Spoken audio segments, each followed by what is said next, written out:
আসসালামু আলাইকুম ভিউয়ার্স।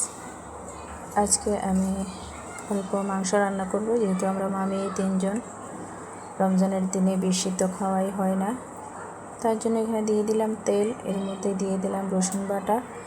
ভালো করে রসুনটা যখন ঘ্রাণ ছড়িয়ে যাবে তখন এর মধ্যে দিয়ে দিলাম আবার পেঁয়াজ, জিরা, হলুদ, মরিচ, লবণ, তেজপাতা, দারচিনি, এলাচ, যত মশলা আছে, ধনে গুঁড়া, সব মশলা এখানে দিয়ে এবার একটু কষিয়ে নেব। দেখতে পাচ্ছেন আমার মশলাগুলো মোটামুটি কষানো হয়ে আসছে। একটু পানি দিলাম, এই যে কষানো হয়ে আসছে, বলক উঠে গেছে। এখন আমি মাংসগুলো দিয়ে দিলাম। মাংসগুলো দিয়ে আর একটু ভালো করে কষাবো। এরপরে দিয়ে দিলাম আমি এখানে কয়েকটা আলু, কারণ বাচ্চা তো আলু ছাড়া খাবেই না। কয়েক পিস আলু দিয়ে দিলাম।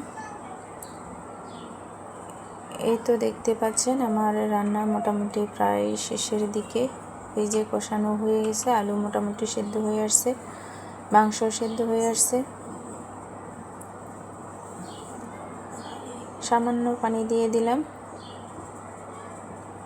দেখতে পাচ্ছেন মাখা মাখা হয়েছে। এর মধ্যে আমি দিয়ে দিলাম টমেটো এবং ধনেপাতা কুচি। মাংসের কালারটা কিন্তু অনেক সুন্দর আসছে। কেমন লাগছে আপনাদের কাছে? যদি ভালো লাগে একটি লাইক দিবেন আর আমার চ্যানেলটি সাবস্ক্রাইব করে দিবেন, যেন আরও বেশি ভিডিও দিতে পারি। আল্লাহ হাফেজ, ভালো থাকবেন সবাই, সুস্থ থাকবেন।